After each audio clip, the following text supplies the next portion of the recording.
Hakeem is coming on, but let's give a hand to Stephen Hart.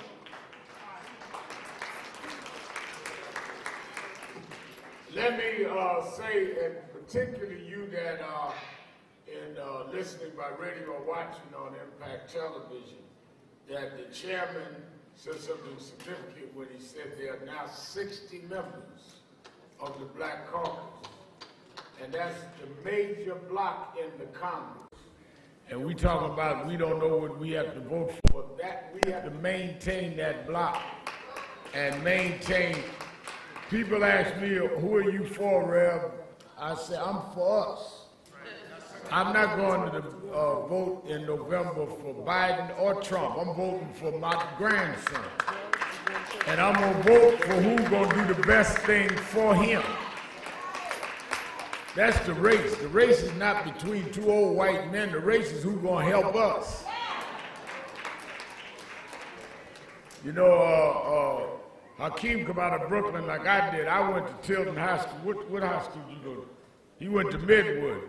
And I never forget, there was a guy who went to school with me named Cato. And Cato used to always talk about how he was not going to take Sandra to the prom. Until we found out that Sandra never, ever agreed to go to prom with Cato. Sandra didn't even like Cato. Sandra was dating somebody else. That's how y'all are with Trump. Y'all turning down a date that ain't nobody asked. Trump ain't been to you. Trump has not asked for you. Wow. You trying to date somebody that's dating somebody else.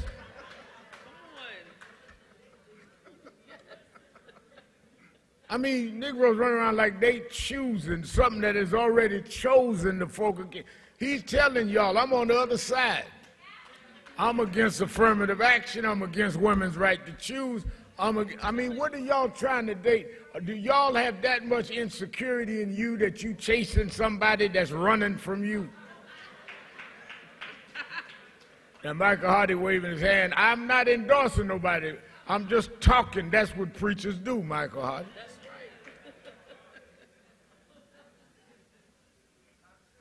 right. Let me... Siobhan telling me don't get in nonprofit organization trouble. But I always been in trouble. That's why they call me loudmouth. Many of us in New York and in many places of the chapters around the country have had to deal with criminal justice. And we fight cases. The impetus of many movements was always based on a tragedy. When Joy Reid was here opening day with her book and gave autographed hundreds of them for you all, we was jammed in here. Thing that a lot of people did not know is one of the things that helped to put 250,000 people in Washington on August 28, 1963, was Medgar Evers had been killed in Mississippi 2 months before that. That's right. Yes, sir. One of the things that led to dealing with racial profiling was when we dealt with the New Jersey 4 on the New Jersey Turnpike. Tragedies used strategically changes policy. So when people say, oh, y'all use this, y'all use, that's exactly the history. Emmett Till is what inspired Rosa Parks. She said on the bus, all she could think about was Emmett Till. And that's why we work with those that are victims that call us, and we never leave them. I've got people that we've been, when we started NAN 33 years ago, Hardy and I, it was in the middle of the Yusef Hawkins case. Young boy killed in Bensonhurst section of Brooklyn. I got stabbed leading one of those marches. And we stay with them. Stand up, Gwen Carr. 10 years ago, they killed her son, mother of Eric Garner. Philonise is here. Stand up. This is George Floyd's brother. Is Terrence here?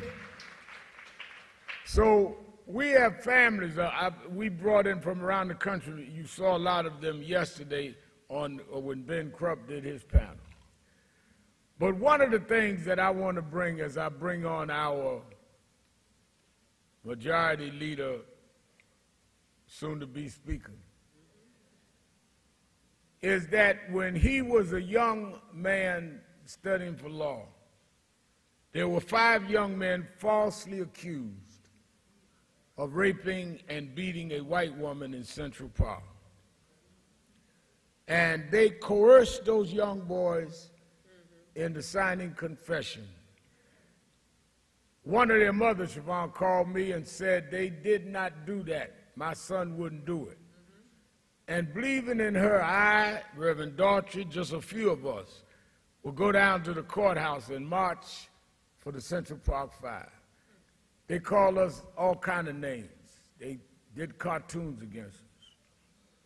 There was a businessman in New York that took out ads in the newspaper and said they need to give the death penalty to those 5 young men and called for them to be executed. They went to jail, and 13 years later, 2 guys sitting in a cell, one guy trying to find a way to maneuver. He said, you know, you heard about the Central Park 5 years ago? His cellmate said, yeah. He said, them guys didn't do that. He said, what do you mean? He said, they didn't do that, I did that. Talking to the guy, and any of y'all been to the joint, some of y'all been. I've been for civil rights, but I've been.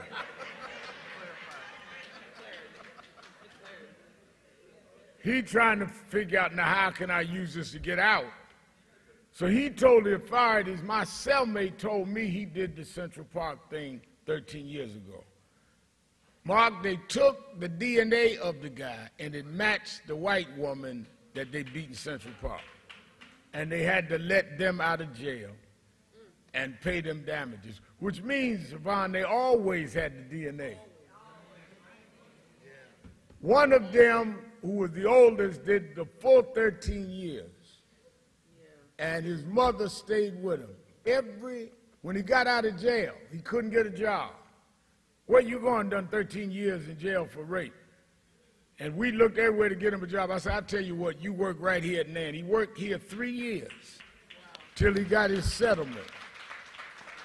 And when they gave him a settlement, he said, I ain't going nowhere. He's at the rally every Saturday. Stand up, Carrie Weiss of the exonerated Central Park 5.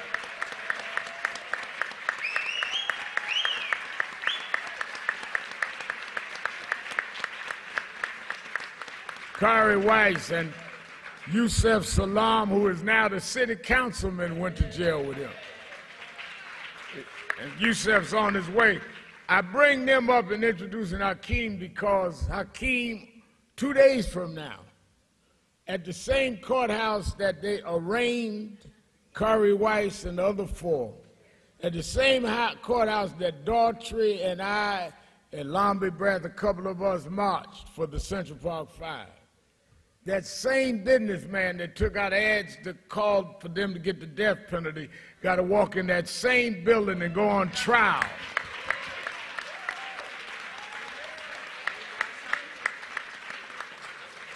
Who would have ever thought that Donald Trump would be tried in Manhattan criminal court by a black district attorney?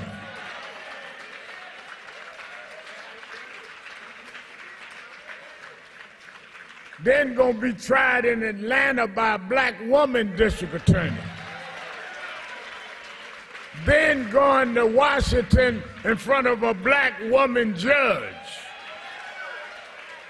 If you just keep a movement going, those that the builder rejected, the stone that the builder rejected becomes the cornerstone of the building. I bring you a faithful member of the Cornerstone Baptist Church, Congressman Hakeem Jeffries.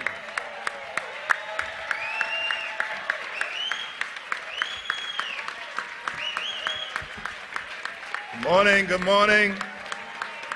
Good morning, NAN. What an honor and a privilege to be with all of you, to be with Reverend Sharpton, of course, Congressman, the chairman of the Congressional Black Caucus, Stephen Horsford, my good friend, to these distinguished civil rights leaders, Siobhan and Mark, and so many others throughout the audience. What a privilege to be back home and to be at this NAN convention, certainly with the Reverend Al Sharpton. Now, y'all have had an amazing convention.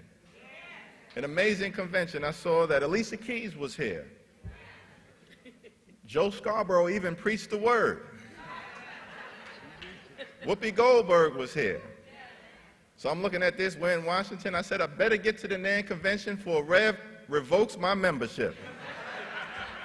And so I'm thankful that back from Washington, D.C., we're able to be present. Thankful for Reverend Sharpton for his leadership, his friendship, his support, for all that he has done. So appreciative of Reverend, so appreciative of Reverend Sharpton.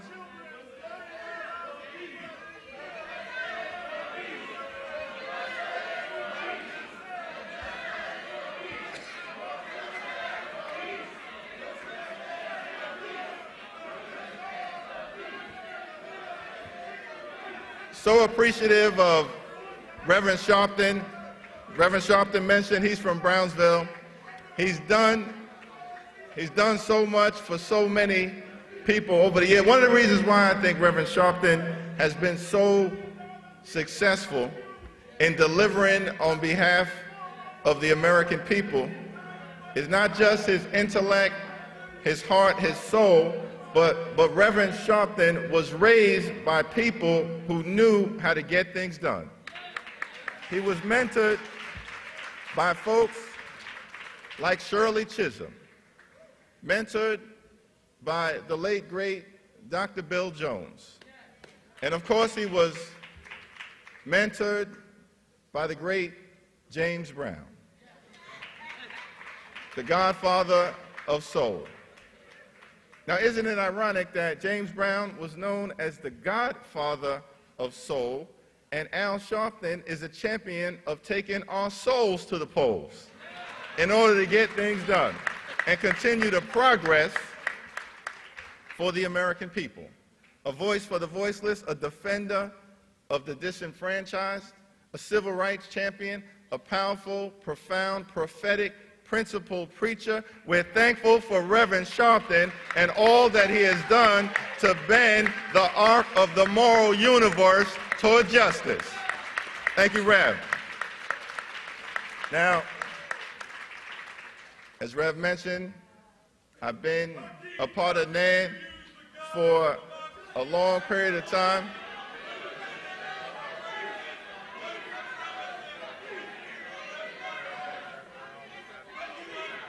As I've mentioned,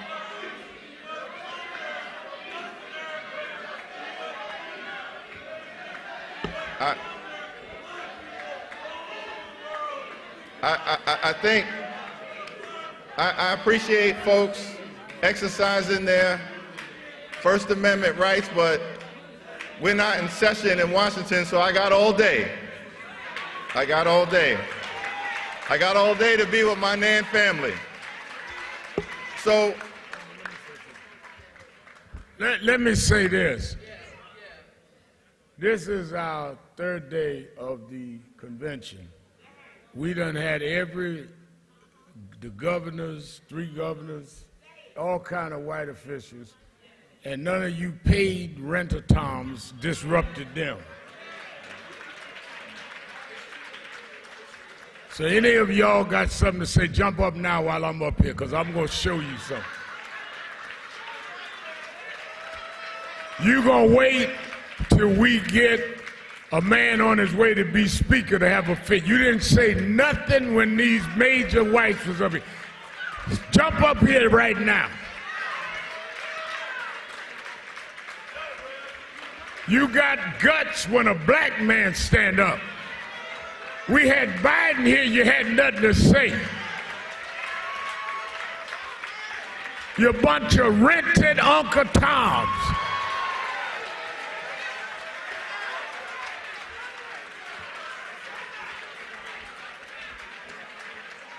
And let the church say amen.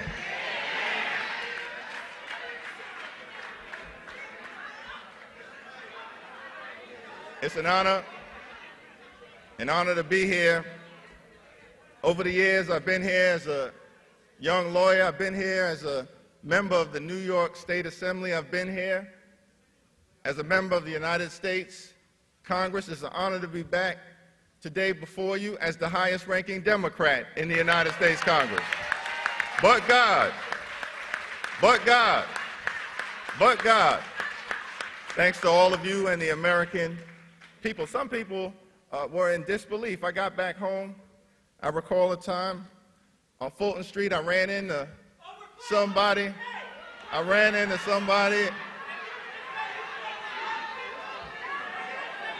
That's okay, I've got all day. That's okay.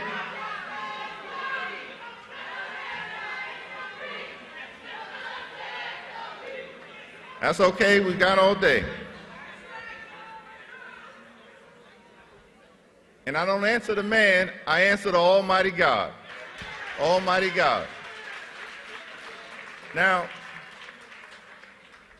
this election, this choice that we're going to face, that is coming up in November, to me is a clear choice between a good man and a con man. It's between a good man. Joe Biden is a good man. I'm just talking facts. Who has gotten things done for the American people. Because of the leadership of President Joe Biden, Democrats in the House and in the Senate passed the American Rescue Plan, put shots in arms, money in pockets, kids back in school, and rescued the economy from a once-in-a-century COVID-19 pandemic. That's Joe Biden. Because of President Biden's leadership, Democrats in the House and in the Senate, because of the leadership of President Joe Biden, Democrats in the House and in the Senate passed the Infrastructure Investment and Jobs Act, which is bringing millions of good-paying jobs to the American people all across the country and ensuring that there is clean water in every single community. No more Flint, Michigans, and no more Jackson, Mississippi. That's Joe Biden. Because of the leadership of Joe Biden, Democrats in the House and the Senate passed common sense gun safety legislation for the first time in 30 years that will save lives. And we made gun trafficking a federal crime for the first time in American history. That's Joe Biden's track record. Because of the leadership of Joe Biden, Democrats in the House and in the Senate passed the CHIPS and Science Act to bring domestic manufacturing jobs back home to the United States of America, as opposed to our jobs moving in the other direction. And because of the leadership of Joe Biden, we passed the Inflation Reduction Act, which is driving down the high price of life-saving prescription drugs, including taking the cost of insulin, which 2 years ago cost the average American family about $4,000 a year, and now because of the leadership of Joe Biden, for millions of Americans, it's capped at $35 a month. Joe Biden is a good man who gets things done. And he's running against a con man who lies for a living. A con man who lied about the Central Park Five, now the exonerated Five, tried to have the death penalty imposed on 5 young men of color for a crime they did not commit. He lied about President Barack Obama. For 5 years, perpetrated the racist lie that the first black president of the United States of America was not born in this country. And then he rode that lie into 1600 Pennsylvania Avenue. He lies for a living. He's lying about his vision for the future. Donald Trump doesn't care about you. All he cares about is himself. All he cares about is himself. A good man versus a con man. That's a choice that will be before the American people in November. Everything we care about is on the ballot in November. Social Security on the ballot.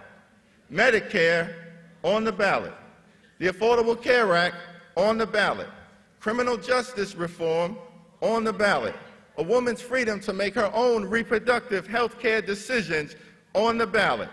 Voting rights on the ballot. Democracy itself is on the ballot. Everything we care about is on the ballot in November. And so the choices will be stark. We want to move the country forward. As Stephen said, the extremists on the MAGA side want to turn back the clock. We want to bring people together. Others are tearing us apart. We believe in passing common sense legislation. The other side is creating chaos in the United States Congress. We believe in truth and reconciliation. The MAGA extremists want us to believe that slavery was a job training program that personally benefited African Americans. Wickedness in high places. A clear difference between what we want to do and what the extremists want to do. We want to move America forward. We're not going backward. We're going to continue to stand up for economic growth and productivity in every single community. We're going to continue to stand up for liberty and justice for all. We're going to continue to stand up for equal protection under the law. We're going to continue to stand up for diversity, equity, and inclusion. We're going to continue to stand up for free and fair elections. We will not rest until we pass the John Robert Lewis Voting Rights Advancement Act so we can end the era of voter suppression in the United States of America once and for all. We will not rest until justice prevails. That's what NAN is all about. That's what you've taught me. That's what our effort is all about. But as I close, it's not going to be easy. It's not going to be easy. Democracy, we know, is a fragile thing. Watch this. If Roe v. Wade can fall, then anything can fall. Civil rights can fall. Voting rights can fall. Democracy itself can fall. And it almost did. On that fateful day, on January 6th, I was there, as Rev knows, on the floor of the House of Representatives. At the time, I was the chair of the House Democratic Caucus. That made me the highest-ranking Democrat, the fifth highest-ranking Democrat in the Congress. And so I was seated in the leadership section, right next to Steny Hoyer, who was the number 2 Democrat, the House Majority Leader, and Jim Clyburn, the great Jim Clyburn, number 3 Democrat at the time, the House Majority Whip. The number 4 Democrat, my good friend Catherine Clark, she was off campus. And so I'm right next to Jim Clyburn. Speaker Pelosi, she was at the rostrum on January 6th. I'll never forget it. The Sergeant at Arms interrupts the debate and says the mob has breached the Capitol. They're on the 2nd floor, a few steps outside of the House chamber, so be prepared to hit the ground and secure the gas masks that are underneath your seats. Now, at the time, I had been in the Congress for a little over 4 terms. I got to be honest, y'all. I had no idea there were gas masks underneath each and every seat. And so I thought to myself, well, damn, this is a situation. I can use the word damn. Rev said, damn is in the Bible. And so the next thing you know, I see Speaker Pelosi. She's removed aggressively by her security team from the rostrum. And then the security team comes right up close to me and they remove Steny Hoyer, number 2 Democrat, come right up to Jim Clyburn, who's in the seat next to me, says, "Sir, you have to leave now," with such a chill in their voice. As I mentioned, number 4 Democrat Catherine Clark, she was off campus. So I'm sitting there, Hakeem Jeffries, number 5 Democrat in the Congress. I see Speaker Pelosi removed, she's number 1. I see Steny Hoyer, House Majority Leader, removed, he's number 2. I see the number 3 Democrat, Jim Clyburn, removed, House Majority Whip. "Sir, you have to leave now." Catherine Clark, number 4 Democrat, she was off campus. I'm sitting there, Mark Hakeem Jeffries, number 5 Democrat, at the top, chair of the House Democratic Caucus. I was waiting for somebody to come get me. But as Stephen knows, they never came. And so I thought to myself, well, it's a good thing I'm from Brooklyn. Because as Reverend Daughtry knows, we've got to be prepared to fight for our democracy at all times. But I tell you that story as I take my seat, because the most important thing that happened on that day, consistent with the resilience that as our journey has taught us, that our resilience has taught us. The most important thing that happened that day is that we were temporarily run off the floor of the House of Representatives, but we came back to the Capitol. We completed our work. We certified the election. We made sure that Joe Biden would become the President of the United States of America, that the peaceful transfer of power would endure, that democracy would remain intact, so we could go out and fight for each and every one of you, because a setback is nothing more than a setup for a comeback. And though this may be a very difficult time, as long as we continue to show up, as long as we continue to speak up, as long as we continue to stand up, then I'm confident that we will continue to win the day and win the week and win the month and win the year and win the election and continue our country's long, necessary, and majestic march toward a more perfect union and make America the best version of herself. God bless you. God bless Nan. May God bless the United States of America.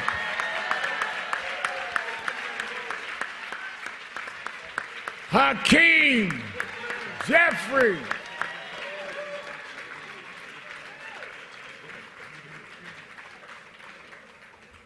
Wow, I told y'all he's from Cornerstone Baptist Church. And he's from Brooklyn. I hope y'all think hollering and screaming make no difference to him. The thing that always gets me is why they target the blacks in power.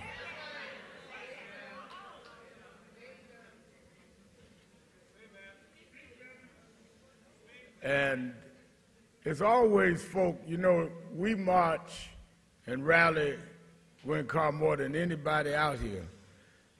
And it's always interesting to me, you get these people that we never seen at a march for us. Never protested for us. But they have these fits at black folks' convention for other issues. That's why I said, you know, that's like, we got, they forget you got these, we got these,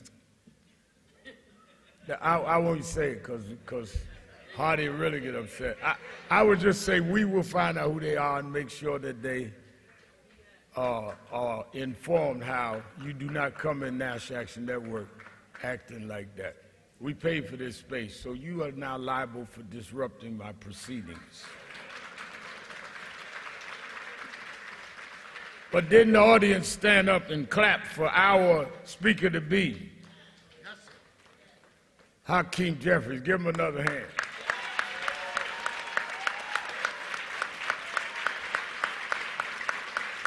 Come on, give him a hand.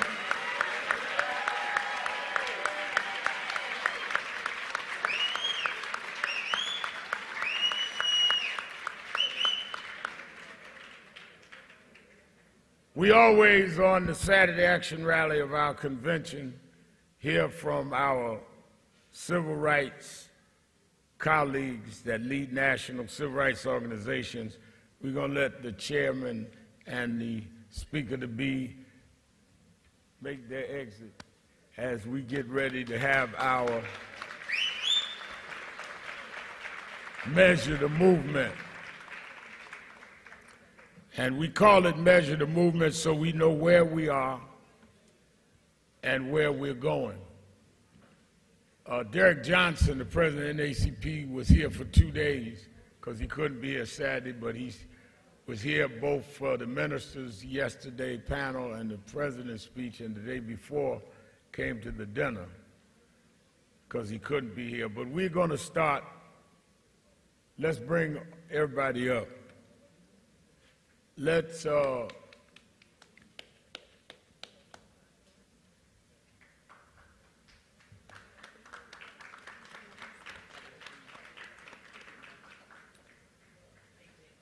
we ask everyone, we have what we call, Jesse, 8 legacy organizations.